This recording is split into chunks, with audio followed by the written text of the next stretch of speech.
Welcome to A Fine Time, The Nanny Revisited. This is a podcast about The Nanny, where we recap each episode and then discuss, sharing our own unique take on each episode. I'm Bernadette. And I'm Debbie. Today we're talking about episode 46, Strange Bedfellows. As usual, we'll start with a brief summary of the episode.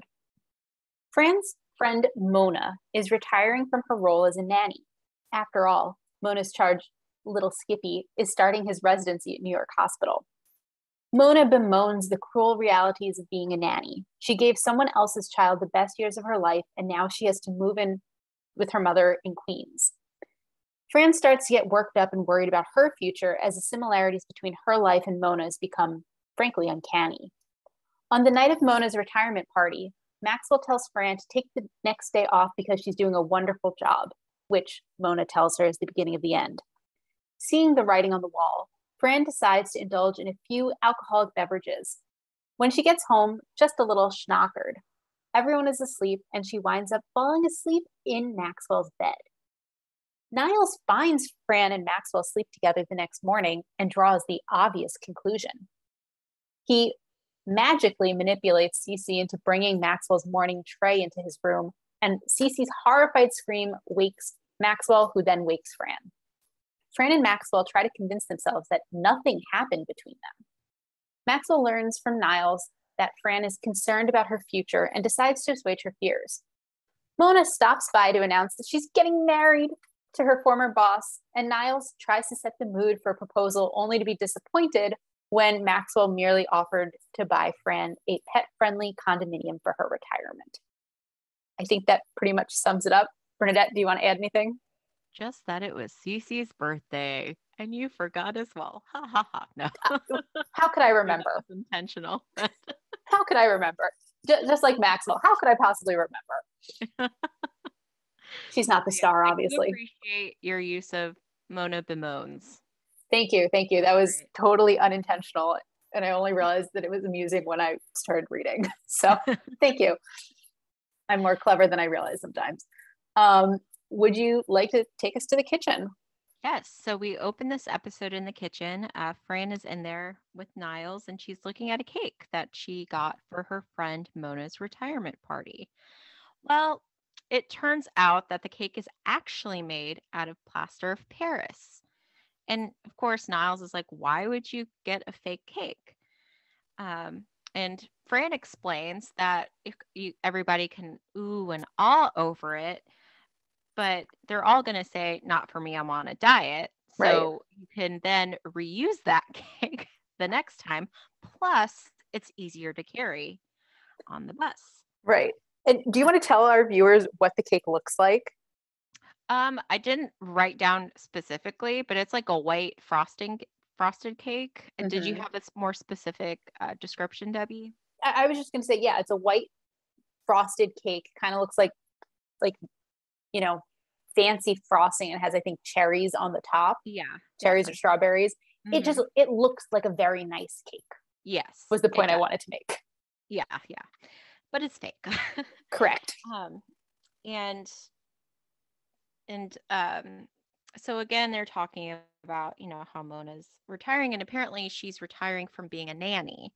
And Fran goes on about, oh, Niles, you don't know, like nannies are under a lot of pressure, you're raising a human child. Of course, at that point, Maggie walks in, asks, where's Brighton? And Fran kind of nonchalantly says, I don't know. Exactly. And then I believe, Maggie leaves. Niles notes that the cake is broken on the side. And Fran says, yes, it didn't take her but 10 minutes of being at home that, her mother informed her that the cake was a little dry. But if you dunk it in, and I didn't catch Sanka. it. Okay, it's delish. Exactly. So I guess, again, the fine women have a tendency to eat fake food. Apparently, yes. As we've seen in the past. Grandma Yetta and Sylvia got it from her. Yep. So Maxwell walks in then, and he's clearly sick. He sneezes. He's asking Niles about, some remedies. Fran then interjects, tells Niles, the next time he buys a chicken, she has a great remedy. Next time he buys a chicken, he needs to save the feet. Maxwell then immediately says he's feeling better and leaves. And Fran kind of knowingly turns to Niles and says, "See, always works." Did you have anything you wanted to add to that opening scene? No, but I do want to ask, do you think you'd ever purchase a plaster Paris cake to No. bring to party after party after party? No, I believe my friends would eat the cake. So it would not work. Fair. What about you? Yeah, I'd like to think I would want to eat the cake, regardless of my friends. I would want to eat the cake. But it also makes me think, I don't know if you know about this, but apparently in the wedding industry, you can buy a fake cake just for the cake cutting. Mm-hmm. And so like it looks like the ones I've seen, they look like, very fancy multi-tiered cakes. And they have like a little place where you put the knife in, but then like people will feed their guests sheet cake, which is far less expensive. So yeah. Well, that makes sense. I do know, as a quick anecdote, one of my aunts, who is known to be a nervous person, played I think she was in on the trick. She and her brother, my uncle, played a trick on everybody by having my uncle bring in the cake and dropping it at her wedding. But it was a fake cake. So, but of course everybody was horrified.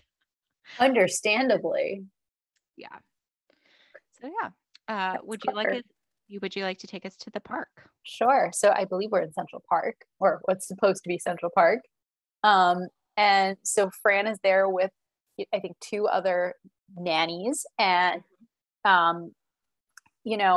she shows them the cake, and her prediction was right. They both ooh and ah at it. Oh, not for me. I'm on a diet. And Fran's like, "Oh, you girls have such great willpower. Well, if you're not going to eat it, then neither will I." And then she like drops it on the bench next to her, and it makes a very loud thud. So everyone kind of just looks at it, but like, anyway, it's clear it's not for eating. And so then she's asking her friends, like, "Well, what did you get Mona for her retirement?" And one of them pulls out, the Vicky Carr CD, saying, "Oh, you know how much she loves Vicky Carr." And Fran's like, "Oh, someone already got her that. You better take it back." And the response is, "Oh, thanks, Fran." And then Fran pulls out of her bag the new Vicky Carr CD. That person was Fran. And so, Mona shows up, and we get quite a reaction from the audience because she's played by someone very famous who we'll talk about later.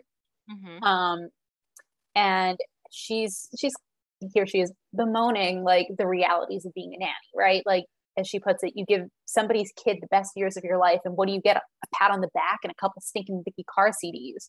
Needless to say, Fran, puts her present away. And so she sits down next to Fran, and Fran comments, did you change perfumes? I think this is a little woodsy for you. And Mona complains that it's not perfume. The boss is turning my room into a cedar closet. And like, there's something very painful about that, right? Because like, that's been her room for, decades now, and it's about to be turned into something else when she leaves. Her friends try to, make her feel better by saying, think about the big party your boss is throwing you at the Waldorf on Saturday night. And, she's just in such a mood that doesn't help. She's like, well, when the party's over, he goes home to Fifth Avenue and I move into a dump in Queens and say goodbye to little Skippy forever.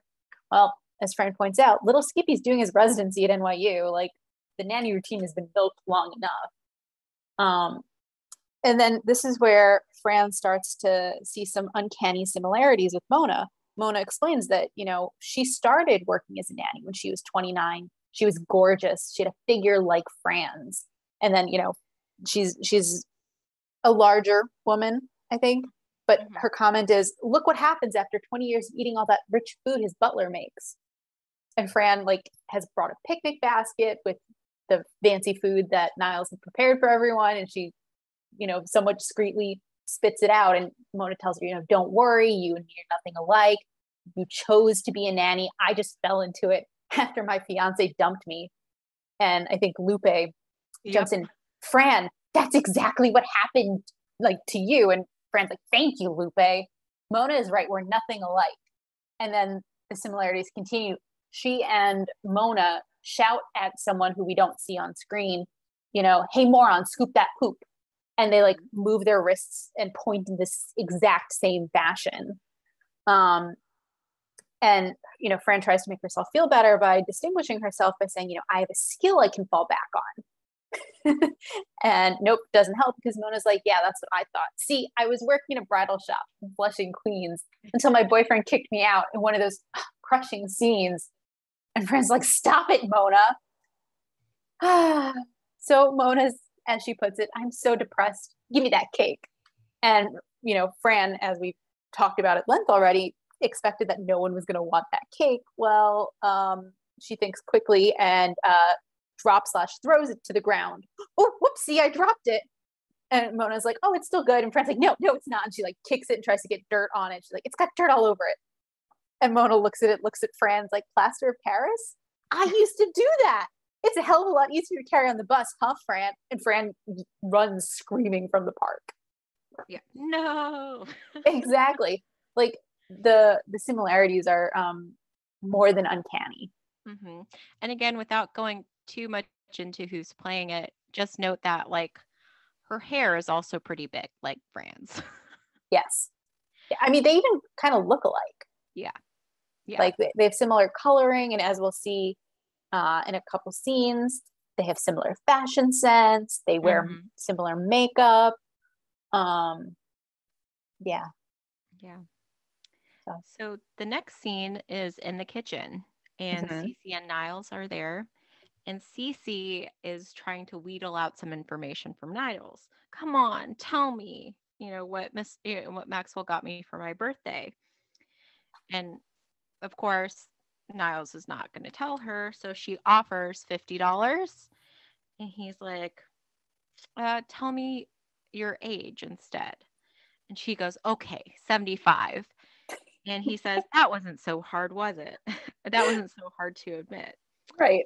Not so hard to admit. So, of course, she was saying $75. He was joking. She meant 75 years old.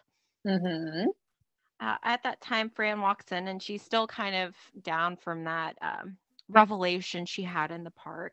And she still has, though, that Vicky Carr CD in her hand since she never ended up giving it to Mona. I think she actually has it in her mouth.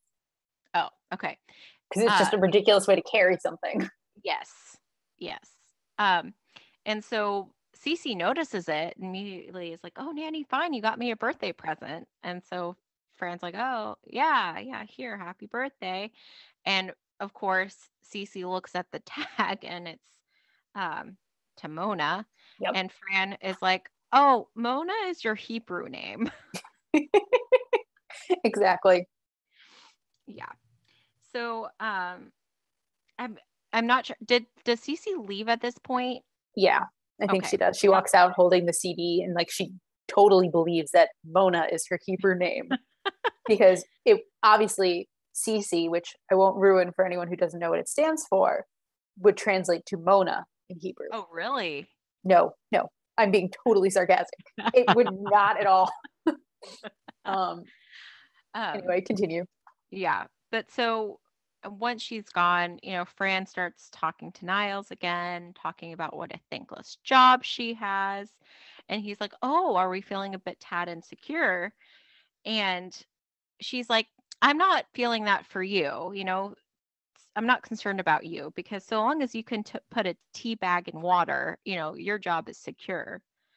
Right. Meanwhile, for her, once Gracie starts growing armpit hair, she's out. Exactly. So Gracie, of course, happens to walk in and she's asking Fran if Fran's seen her math books. Right. And Fran's like, oh, it doesn't matter. What's your rush? Who cares if you, repeat a couple of grades? Second grade could be the best 4 years of your life. Exactly. Go watch cartoons. But then, of course, before Gracie leaves, Fran quickly lifts up Gracie's armpit to check if she has any armpit hair and kind of nods to herself, relieved when she does not see any armpit hair. Correct. Do you have anything to add to that scene? No. Okay. I made my snarky comments already.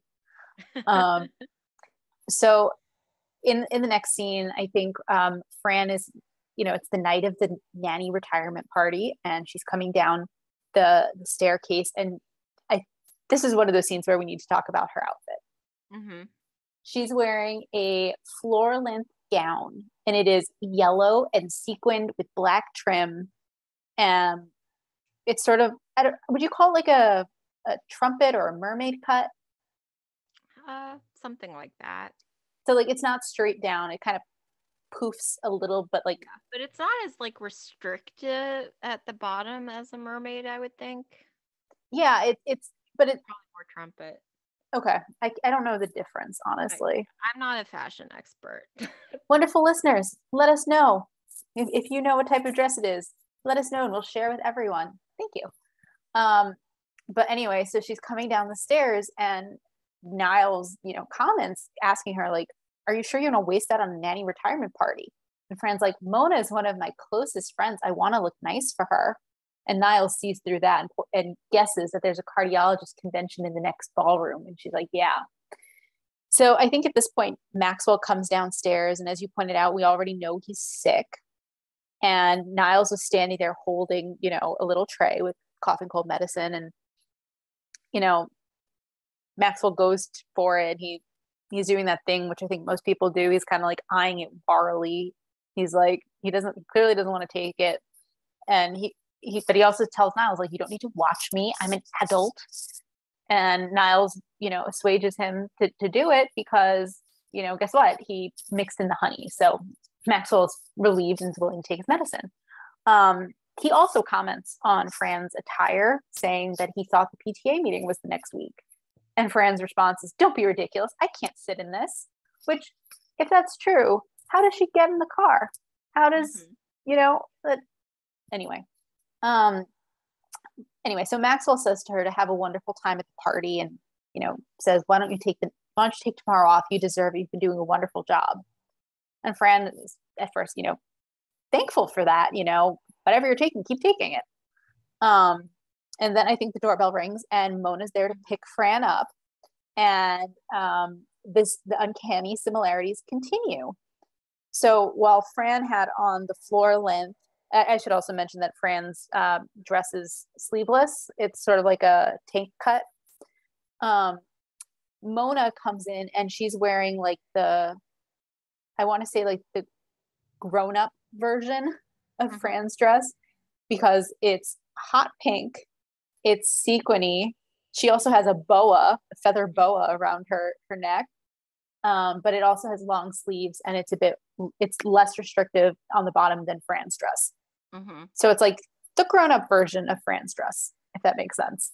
Mm-hmm. So yeah. Anyway, so they comment on their attire, and Mona has good news. She doesn't have to go back to Queens. And Fran guesses because your boss said he can't let you go because he realized that the reason he never remarried is because he's in love with you all these years. And she says that like as if it was like one word. And no, the answer is no. It's because Mona's going to move to Florida because she's going to go live with her mother. And she explains that she doesn't mind sharing a sofa bed with her grandmother, who's going to be 100 later this year. Can you believe it? And Fran's like, "Oh, your mother and your grandmother, better." And, Mona continues painting this somewhat depressing picture, if you will. Grandma doesn't take up much space and she can't roll over, so I just have to get used to sleeping on a plastic liner. And Fran tries to, I guess, make her feel better by saying it's so much easier doing laundry when you can use a bottle of 409 and a sponge. Anyway, so Mona is trying not to think about her rather depressing fate, and tells Fran that she has the boss's limo and the bar stocked. And Fran says, "Oh, I can't drink one sip of Manischewitz during Passover, and I'm humming the Jeopardy theme during the 4 questions." And Mona says to her, "I never used to drink either. Just wait until the first time the boss says to take the day off. You're doing a wonderful job." And Fran stops a beat. Why? Because that's the beginning of the end. It means they don't need you anymore. Well, Fran rethinks the non-drinking decision and says, well, maybe I'll have just one pink squirrel. Mm-hmm. I do not think she had only one pink squirrel. Nope. Do you And have we anything you see want to that. add? Or would Nope. you? Okay, go for it. I'll go right in. So, of course, the next scene, it's at night. Fran kind of falls in the door. Mm-hmm. She's opened it and she's still holding on to the handle, but she's halfway on the floor. Yeah. Well, she mentions like she doesn't understand, may have had something too much pink squirrel. Like, how do squirrels hold on to their nuts? Yeah, she says, gee, I don't know what they put in a pink squirrel, but I don't know how squirrels hold on to their nuts. Yep. And then she kind of makes her way up to the hallway. And I kind of included all this as one kind of scene, even That's though fine. I did the same thing. yeah, even though they transition to various locations. Yeah, So, we're basically following Fran. yep. So we see her, she goes up the stairs and then she's in the hallway and she's again clearly intoxicated. And she's like, I'm doing good, doing good, doing good. And then she kind of falls into a plant in the hall and she's like, doing bad. And she kind of, reorients herself and, oh, yeah, I have a door. So she thinks she's in front of her room. She opens the door, she walks in. And of course, immediately as the audience, we can tell that it's not her bedroom. It is, in fact, Maxwell's bedroom. Correct. She And how does can we not tell know, that? How can we huh? tell that? How can we Because we've tell seen it's it before. Um, it yeah. it has the wooded panels. Maxwell's there in his bed. Um, so she walks in. She again clearly doesn't realize it's not her room.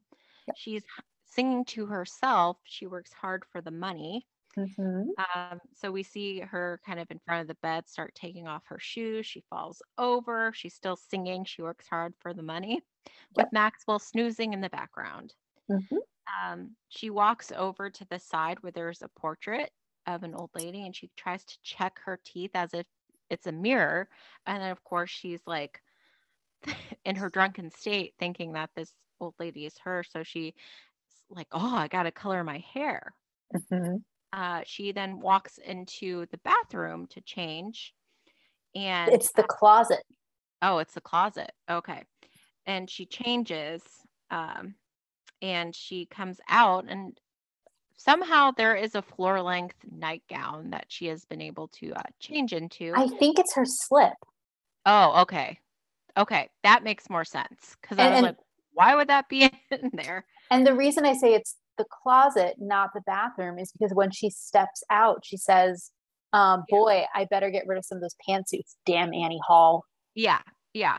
And I didn't know if like he had one of the, because sometimes some people have like a bathroom that also contains the closet. Oh, Um, maybe. but anyway, to that point, yeah, she comes out. So it's a black floor length, and I guess you're right, it would be the slip. And she gets into bed next to Maxwell, and in fact, she she starts to close her eyes, gasps it up, then she says to herself, "Oh, I'll take my makeup off in the morning," and then she Yep. actually kind of like curls up to Maxwell, and that's where we leave her and them. Do you have anything to add to that scene? The one thing I wanted to say, and I'm beating you to it, is just like kind of how ridiculous this is. Yeah. Because like the orientation of his room is, I think, different than It's the hers. opposite. Right. Well, and not even the opposite because she um like the doors are like positioned differently in each room as Right. well, relative to the bed and the closet. Exactly. So that's what I wanted to say. Yeah. So I'll take us to the morning time. Mhm. So we have first we hear very chipper good morning music, and Niles comes in and he pulls back the shade behind the master bed. Like the room is dark when we start. He then pulls back the shade, and there, perfectly framed in the light, are Fran and Maxwell in bed together. And Fran is basically sleeping on Maxwell's chest. Like she's curled up like on him. He sees this.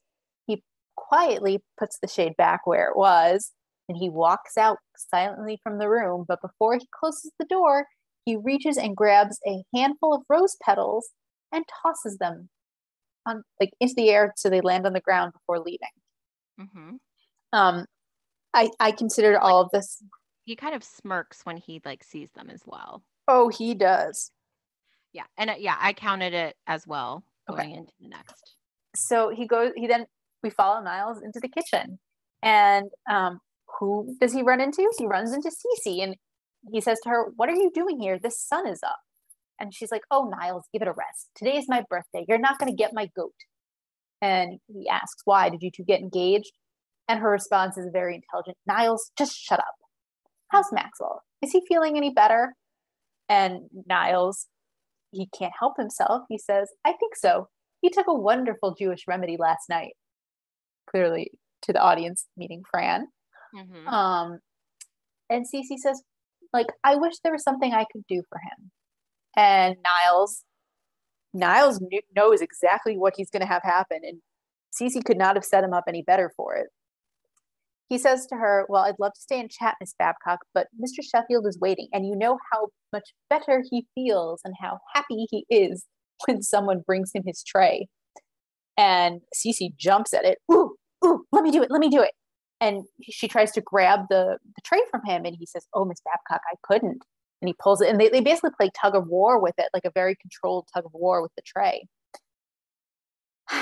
um, and Niles eventually says to her, "You really shouldn't be in his room." And she says, "Why?" "Oh, my birthday present's up there, isn't it? I'm right, aren't I?" And he says, "Oh, you know me like a book." And he lets her go. Yes. And so in the next scene, Cece enters Maxwell's room, and again, it's still dark because Niles had put the curtain back. Yep. So she goes to open it. And of course, as soon as she sees Fran, because Fran is like curled up still to Maxwell, and she screams, and that wakes up Maxwell, and Mm-hmm. he's just like very confused, and it takes him a moment, and then I does Cece say like So, yeah, so Maxwell, Cece wakes Maxwell, and yeah, Maxwell, his comment to Cece is, "Cece, what the devil are you doing in here?" And what's Cece, she doing here, "What am right? I doing here? What is she doing?" Yeah, it's just Who? like, Oh, exactly. and then he yells, "Miss Spine!"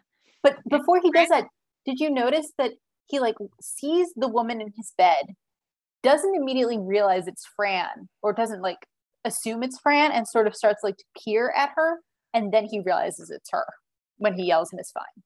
yes, and she stirs again, still, a little buzzed, I'm sure. She looks Mm-hmm. up and she says, "Oh, I'm having that dream again." Yep. Um, but then no, she wakes up.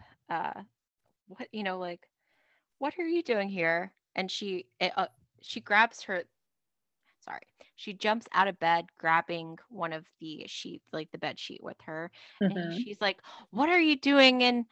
And she looks around, "Your room." Exactly. And while this is going on, Niles kind of sidles up to Cece and starts singing "Happy Birthday to You," and to the point that, Cece's just kind of frozen, horrified by the scene. Um, Mm-hmm.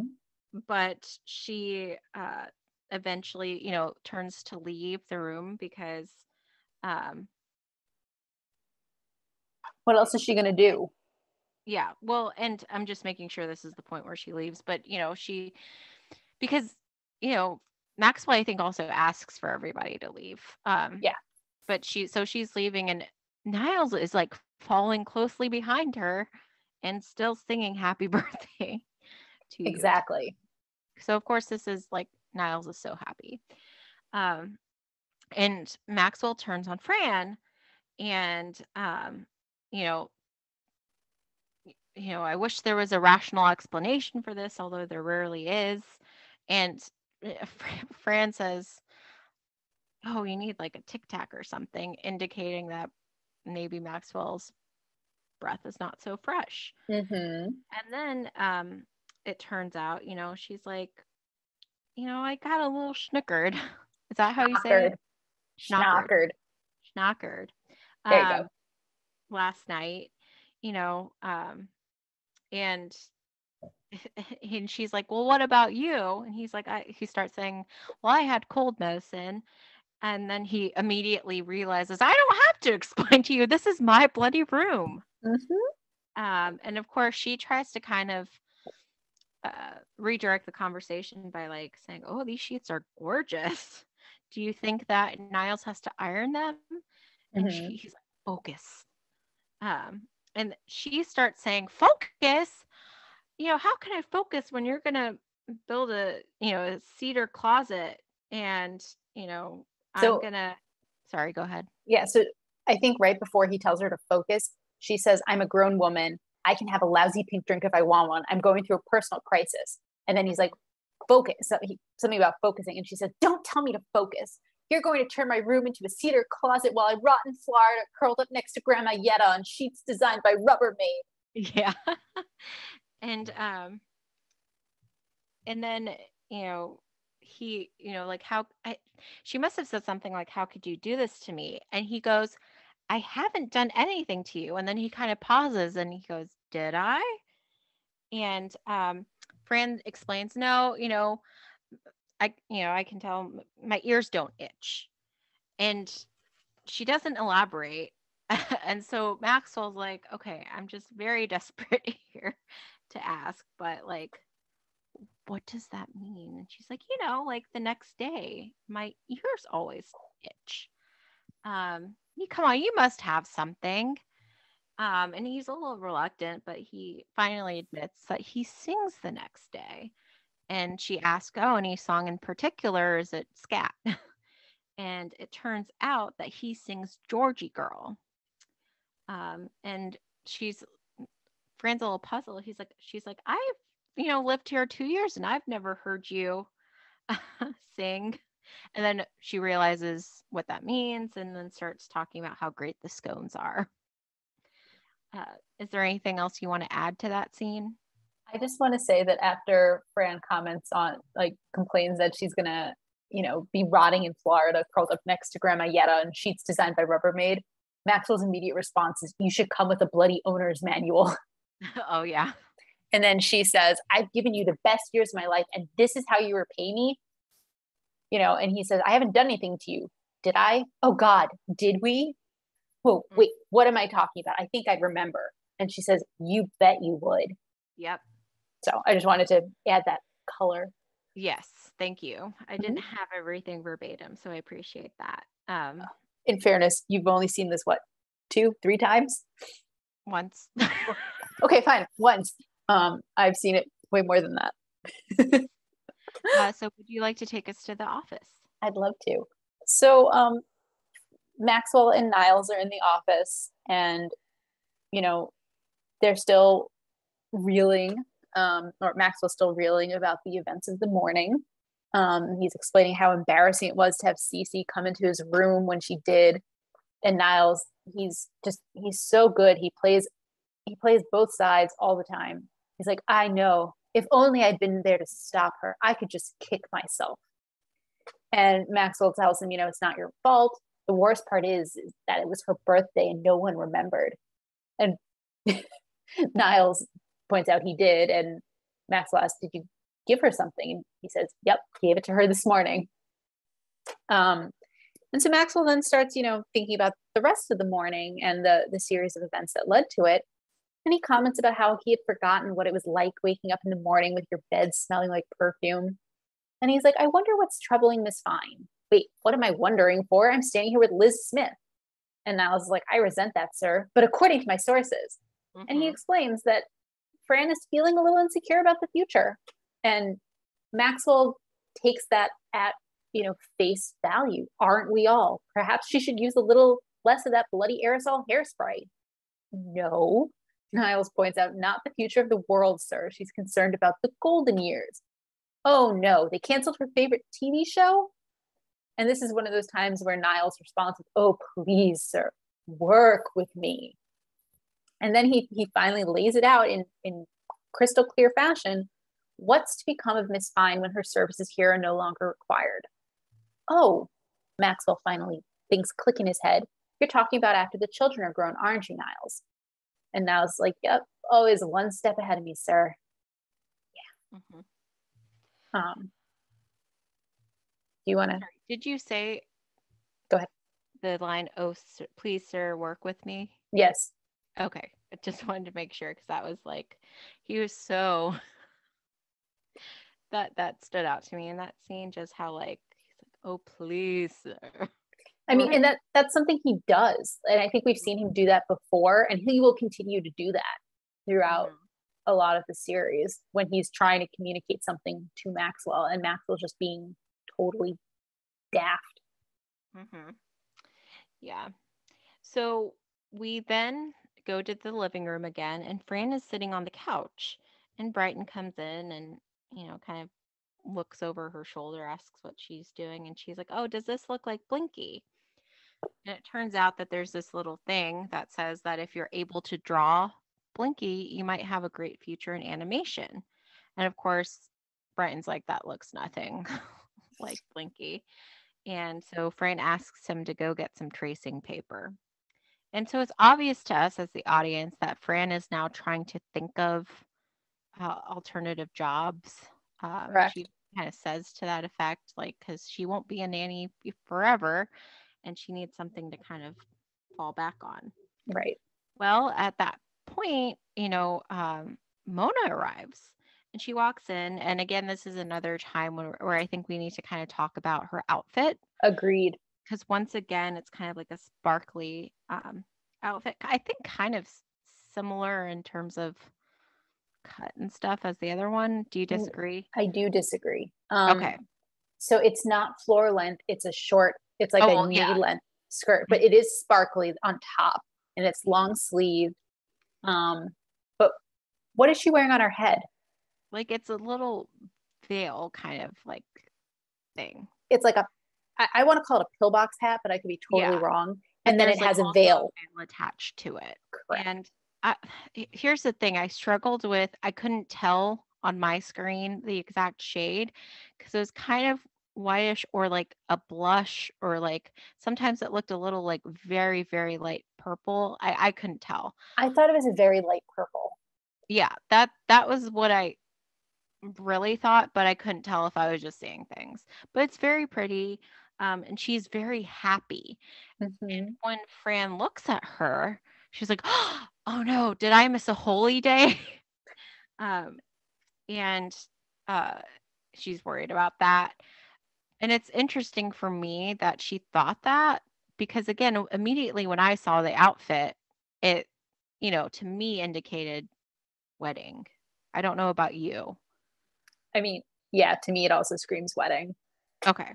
So again, Mona then says, "No, I'm getting married." And of course, Fran's like, "What? Like, don't tell me it's with the waiter last night who gave you both end cuts." Because I saw him leaving, with the Yorkshire pudding guy, arm in arm. Yes. And no, that's not the person. It's with the boss. And, it turns out, after the party and stuff,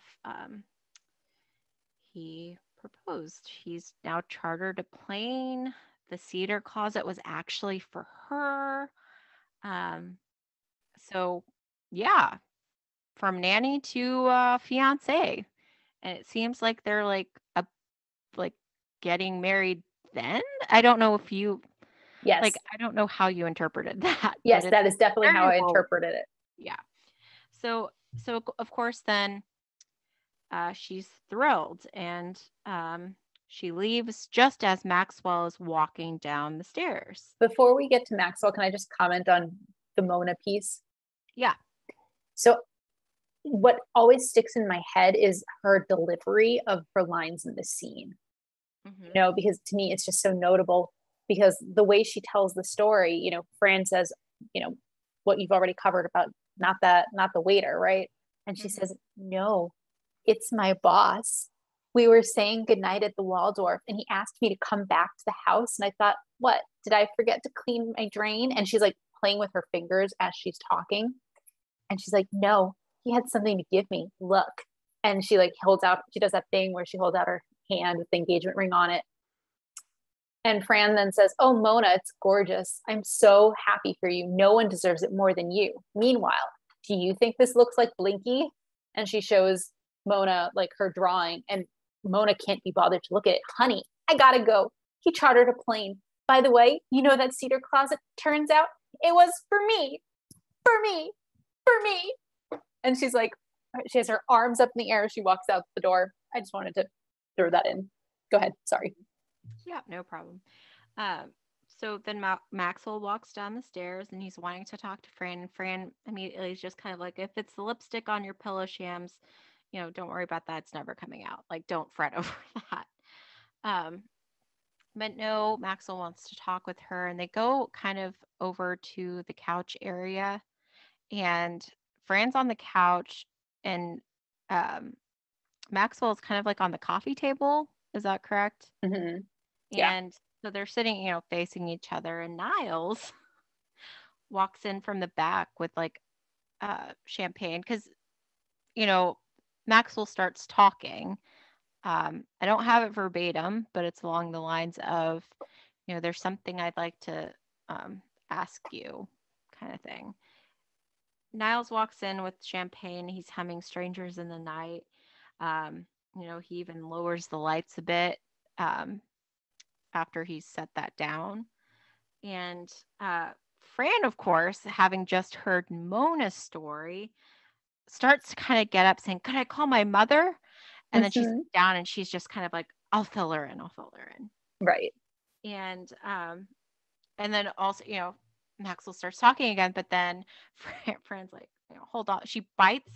She had a ring on her left, ring finger, and she uses her mouth to kind of like take it off. Yep. Because Maxwell's kind of taken her hands, and it looks very intimate. Mm-hmm. And of course, he starts talking about, he understands, like she's worried about, she's He become, says, yeah. I If don't, you want to say verbatim, go ahead. yeah, okay. So before Niles came in with the champagne, Maxwell says to her, when I first hired you, I thought I was just getting a nanny, but you turned out to be so much more. Mm-hmm. And so she says, Mr. Sheffield, what's this about? And he says, I don't want you to think this job is going nowhere and that when the children are grown, you'll be all alone. I want to take care of you for the rest of your life. Mm-hmm. And that's when Francis, oh, can I just call my mother? Oh, wait, I'll fill her in. I'll fill her in. Miss Fine, there's something I want to give you. Oh, wait a sec. And that's when she uses her mouth to remove the ring. Okay, go ahead. It would give me great pleasure if you would. Yeah, yeah. Let me buy you a condominium. Huh? For your retirement. A condo? That's what you want to give me for my future? Oh, I'll tell you, I've never been so. Would it come with carpet and plantation shutters? Are pets okay? I'm probably going to want to get a cat. Mm-hmm. And he And of tells her, course, Niles is listening in and he says to himself, exasperated, Oi, this is going to take forever. correct. Which is like, we feel you, Niles. Mm-hmm. Um, and again, they get up, they reassure, nothing happened. But Maxwell kind of goes to where the mirror is and he starts singing Georgie Girl. Hey On there, Georgie girl. on the other side of like the little wall, we see that Fran, her ears obviously itching because she's kind of scratching it. They both kind of get a look on their face. They peek around, Mm-hmm. see the other person, then they kind of look straight ahead to where the camera is, and it's like a free shot of like Maxwell with a cocked eyebrow, and Fran just kind of looked, like looking also like, huh. And that's how we end the episode. Correct. And there's no end credit scene. Is there anything else you wanted to add though to that last scene, Debbie? No, Okay. no, no, I'm good. So just before we jump into the shticks, I have to say it's so fun to see Niles be such a big shipper. He like really wants, Fran and Maxwell to Maxwell. get together. It's So amazing.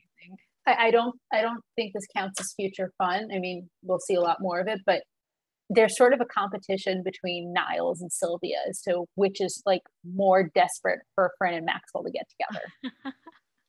And it's hilarious because sometimes they compare notes, sometimes they place blame on each other. Like it's delightful. Mm-hmm. So Yeah. So it was just, yeah, he's their number one shipper, I would say. oh, just you wait. Wait till you see what Sylvia gets up to before you. Okay. Well, as of right now, that'll Fair, qualify that statement. fair. Yeah, it's wonderful. It's amazing to see how Niles tries to pull the strings. Mm-hmm. And, as adept as he is at manipulating Cece, he is not as good at manipulating Maxwell. Mm-hmm. Or yeah. or maybe it's not that. Maybe it's more that Maxwell is just not going to be rushed. Mm-hmm. So yeah. Yeah. Did you have anything you wanted to talk about before we got into the shticks? I'm happy to jump into favorite fashion. Okay. Start us off. So we've already talked about Fran and Mona's party dresses. So I don't think we need to talk about them anymore unless you want to. Yeah, I would just add that yellow dress, it kind of has, I'm going to get it wrong. It's either kind of holographic or chromatic sheen to it because it's not just yellow. Like if you, in the light, there's kind of like, it's like more polished than Mona's dress. Like Mona's is clearly like all sequins. Fran's isn't. That's what I think you're getting at. but you see different colors. It's not just a yellow dress. Yeah. I mean, maybe I should have called it gold instead of yellow, but yeah. But I mean, like it, again, with like holographic and chromatic stuff, it kind of in the light as you turn, you see different. Or did you not see that? I did not. Okay. Anyway, go ahead. I mean, I will say I probably wouldn't wear it, but it looked very nice on her. Yeah, I was not a big fan of that effect because it made it seem not as formal or Oh, interesting. it made it seem a bit more, and maybe to your point, if you're, if we're thinking that Mona's dress is kind of the more adult version, it made her dress seem a little more juvenile in a sense to me. Interesting. I mean, I guess the reason I called Mona's dress like the grown up version or the more mature version is because it had like full sleeves. So it provided more coverage. Mm-hmm. And I think that some women as they age want to cover more. Yeah, and there's like, I would say there's a certain style with like older um dresses, and they are like dresses for older women that this Mm-hmm. kind of like the cut and stuff would be reminiscent of. Yeah. And to your point about how formal versus informal the dresses were, I guess as far into that as I thought was like, it's a floor length gown. How often do you have an opportunity to wear a floor length gown? Mm-hmm. Also, I mean, as she points out, there is a cardiologist convention in the next ballroom. So they will definitely see her across, like, Oh yeah, like there's no missing her. correct, correct. Um, Other fashion, I liked what Fran wore in the first couple scenes. So when they went to the park, she was wearing a pink and blue, like a baby pink and baby blue suit with, so like it's pink with then blue flowers and then a blue like shirt underneath. I liked that. I thought it was very pretty. And then the only other piece of fashion I wanted to comment on, at the end of the episode, so when Maxwell is not in his pajamas and it's the morning after, if you will. I did not like his turtleneck. I thought it was not as chic as he usually is. Did you have any fashion you wanted to comment on? So I thought it was interesting, like Fran's outfit towards the end, that red, like it's red shorts, and then almost, would you consider it kind of a crop top or not? Because it's like high-waisted shorts, I think. They are high-waisted shorts, yeah. So like the jacket is cropped, yes. Yeah. And then, but she's wearing like black and white, like checkered shirt, I think. Oh, well, I was talking about like the what's it called? Pantyhose. Oh, okay. Sorry. Like I jumped the gun. Like the short shorts and stuff.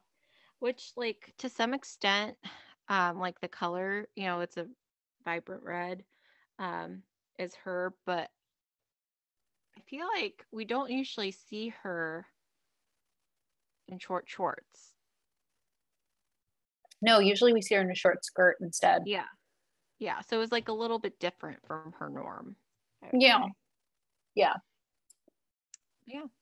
I guess. Oh, go ahead. I guess just I will comment on the slip that she was wearing under her dress. It also looked very nice. I would not want to sleep in it, but yeah. Yeah. Okay. Sorry. Yeah. So should we jump into notable New Yorkers? Sure. I guess let's start with Tyne Daly. Yep. Surprise. Yeah. So she played Mona, and she was an American actor, American singer and actress who began her career on the stage. She played Detective Mary Beth Lacey in Cagney and Lacey. I mentioned that because in a previous episode referenced Cagney and Lacey. So, do you want me to continue, or would you like to jump in? No, that's okay. Okay, so Vicky Carr, I believe, has come up before, a Mexican American vocalist.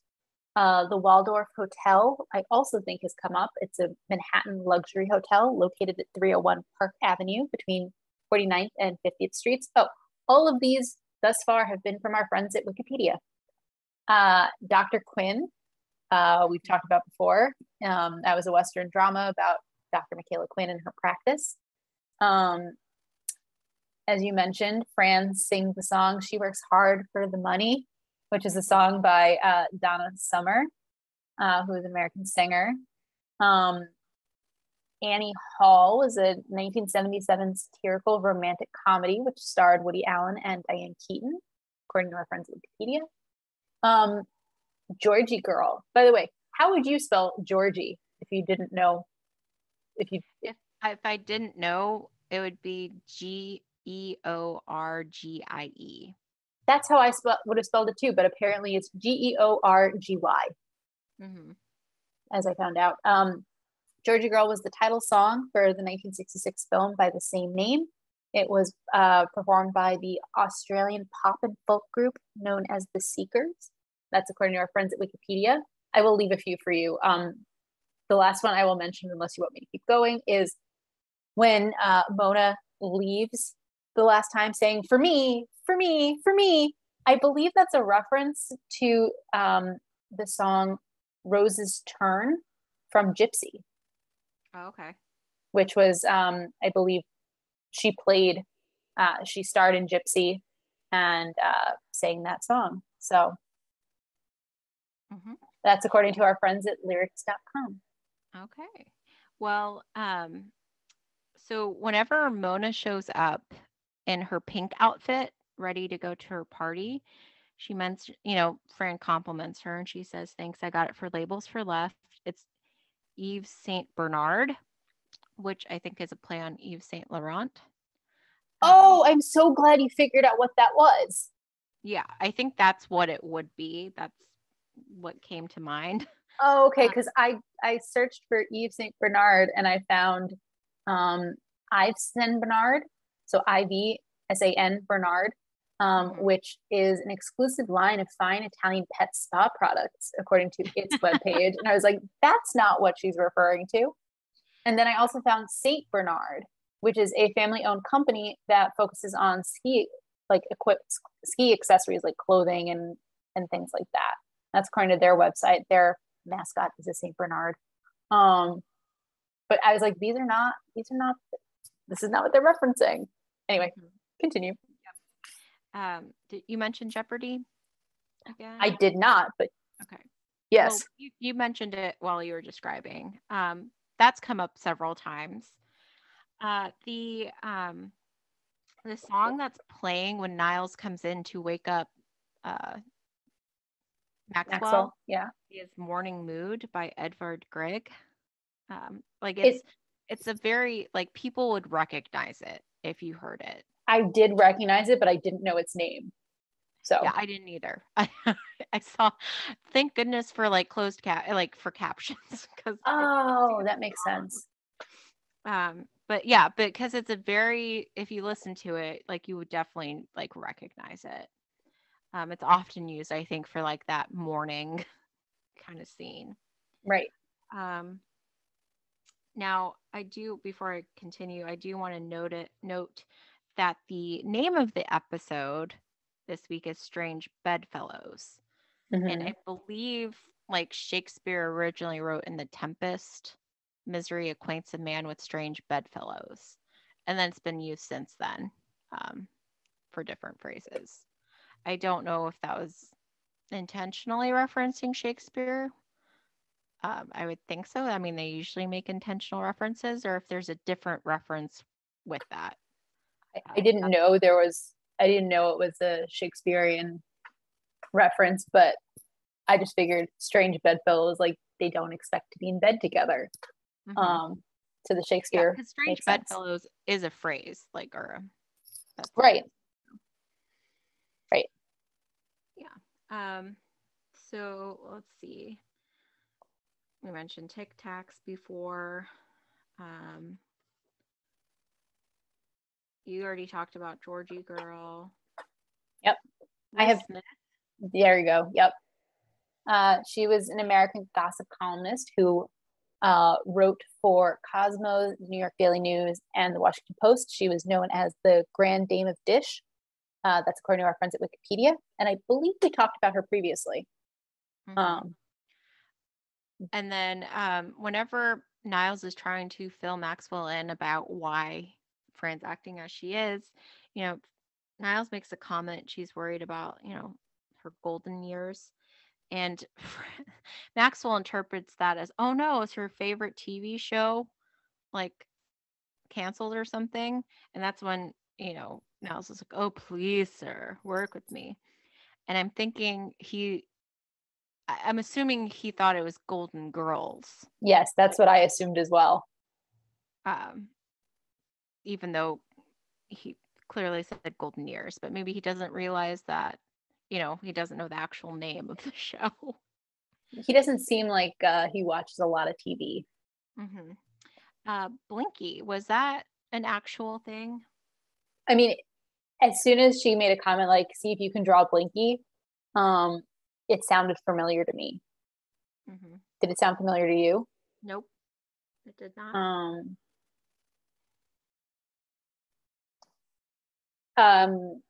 One thing we didn't talk about before, when she was showing her attempt at Blinky to Brighton basically was like, no, that looks nothing like Blinky. Maybe you could try driving the big rigs on the other side of the matchbook. So yeah. And then Niles, when he's bringing in the champagne, is humming "Strangers in the Night." I'm trying to see if there's any other. I think that's it on my end. Did you have anything else? So I just want to circle back to your question about Blinky. I found a page on creativepro.com which starts, and I quote, "Do you remember the ads on matchbooks and in comic books that invited you to draw pirates, fawns, turtles, and other pen and ink characters? You sent your sketch to the experts at the art instruction schools who decided whether you had the chops to be a serious art student." End quote. So I feel like everyone got the reference, even if it wasn't an actual thing, I think. Gotcha. So I must not have been around a lot of matchboxes when I was a child.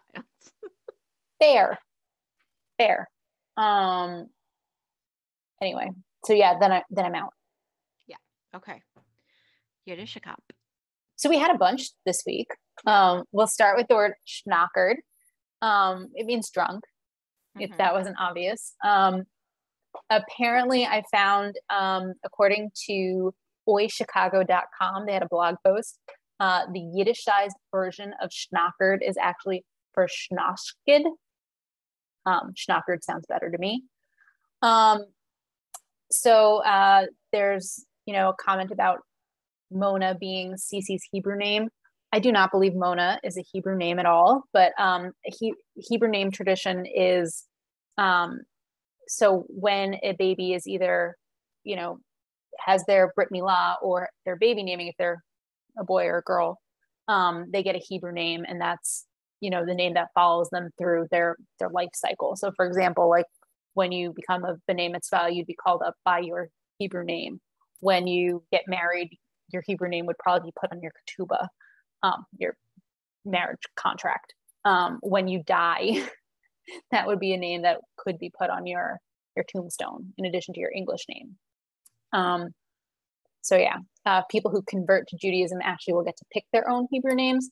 But most people, so people who are born into the faith, their parents will select their Hebrew name, and it will be announced for the first time at the Brit Milah or the baby naming. So interesting.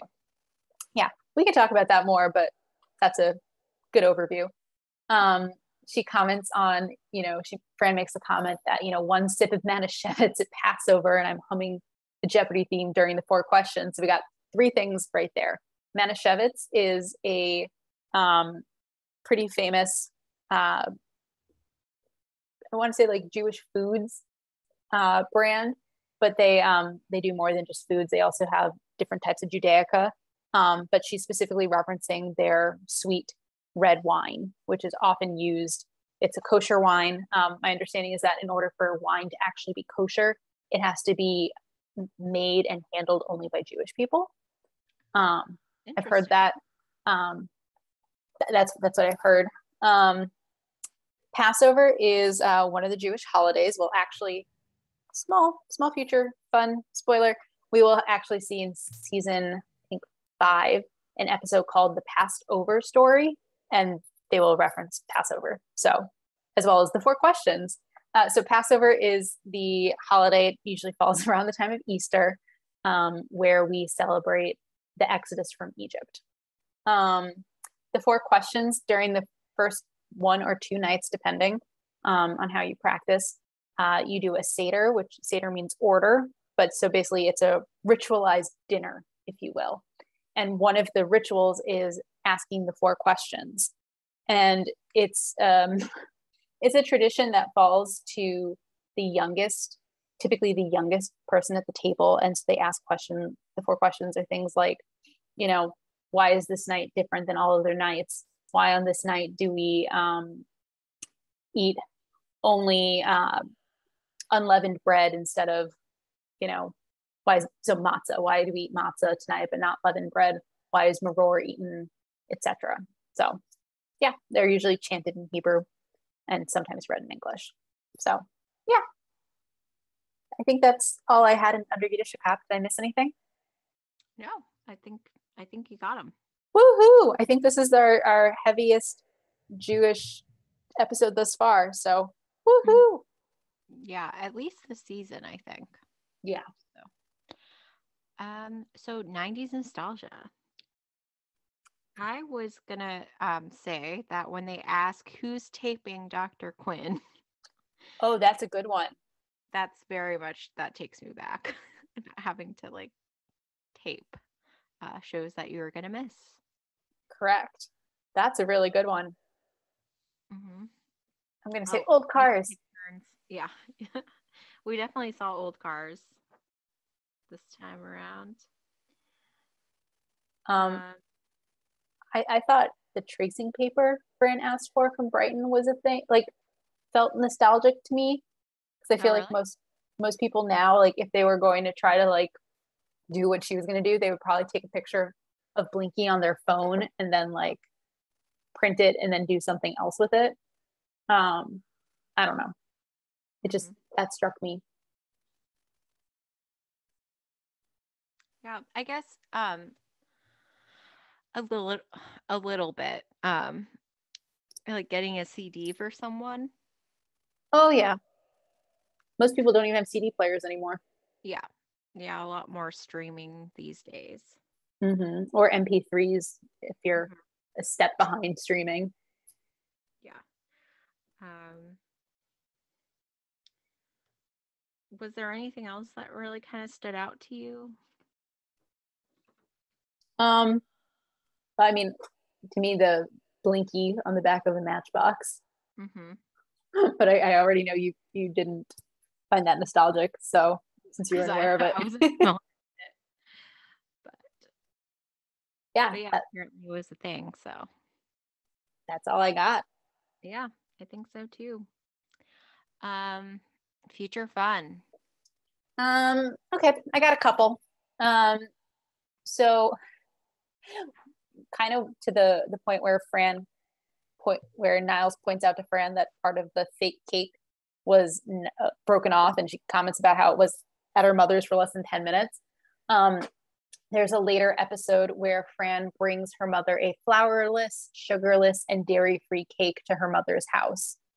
And unlike the plaster of Paris cake, Sylvie doesn't even get to taste it. Um, so let's see. You kind of commented about, I liked your phrasing about Cece trying to wheedle information out of Niles. Um, it made me think particularly of the episode Me and Mrs. Joan, which is when Maxwell's father, the one time we actually meet Maxwell's father, um, Cece's actively trying to wheedle information out of Niles, and he is living it up. He will only provide her, so much information before he requires another bribe. So she has to like hand him money to get him to like finish telling the story, to finish saying what Mr. Sheffield said, and then which Mr. Sheffield said it, Mm-hmm. because she was not there at dinner when James Sheffield was there. So that'll be fun. Um, so more to the point, this is not the only time where it seems like Maxwell is going to ask Fran to marry him. There is another time when Fran thinks that Maxwell's going to propose, and she like calls her mother only to find out that Maxwell, told her that he'd been to his accountant that morning and he'd withheld too much taxes from her paycheck. So she's getting a big refund. Needless to say, that's not the type of announcement that Sylvia was particularly interested in hearing. Mm-hmm. Um, and then finally, Maxwell actually does ask Fran to marry him on a number of occasions. For example, when his mother is visiting, after he gossiped about a business idea Fran was pursuing, and other opportunities as well. So I'll leave it. I'll leave it at that. Mm-hmm. I guess it's time to rate the episode. Yep, and it's my turn. Oh, I love it when it's your turn. Mm-hmm. And I'm gonna give it a 5. Um, I obviously there are several things that were just fun to watch. Mm-hmm. Totally enjoyed Niles really shipping Fran and Maxwell, and Mm-hmm. so it was just a fun episode with um, again, it was kind of fun to see the parallels in this one again with Mona. Mm-hmm. So I'm just gonna leave it there. That's fine. I'm also unsurprisingly giving it a 5. Hmm. This is one of those episodes that I like to watch over and over again because it is just so much fun to watch, as you put it. Hmm. The parallels with Mona are hilarious. The sort of ridiculousness of it is excused by just how much fun it is. Uh-huh. Um, Yeah.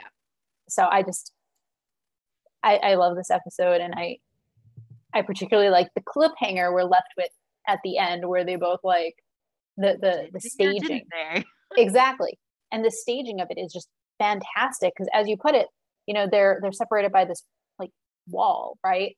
Mm-hmm. And they both like have the same realization at the exact same time, and they like slowly and cautiously, but still totally in sync, try to peer at the other, and then they both jump because they spotted each other.